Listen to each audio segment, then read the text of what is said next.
the Israeli government have brazenly, publicly and openly declared their intention to commit a war crime and have commenced that war crime against the people of Gaza, saying that they intend to starve of food, electricity, water 2.2 million people. That is a war crime under the Fourth Geneva Convention. They are raining down thousands of the most sophisticated missiles known to humanity onto the most densely populated area in the world, carrying the certainty that almost every missile will incur civilian casualties, will and are destroying the infrastructure, the water infrastructure, the energy, making Gaza uninhabitable. And using, in very credible reports, as they did in the past, chemical weapons, white phosphorus, being used by Israel. And you try to suggest there is some symmetry, some equivalence between the actions of Hamas and what Israel has been doing to the Palestinians for decades.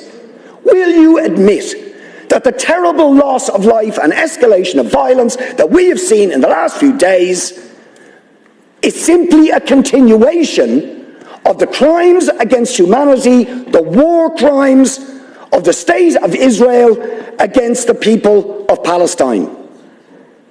And it's not me saying this. You have, or you should have read, the reports of Amnesty International, which we asked you to read and act on Human Rights Watch, on the UN Special Rapporteur to Palestine, on the UN Human Rights Council, on the issue of Palestine.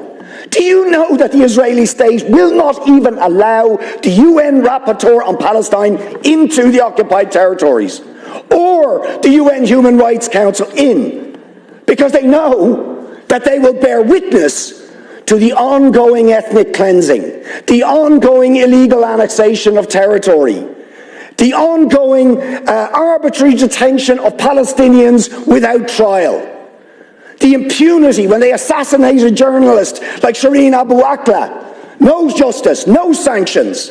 What do we actually get? The head of the most powerful state in the world, while Israel is threatening to commit war crimes against Israel, says we're going to give them more weapons and arms. We support them absolutely.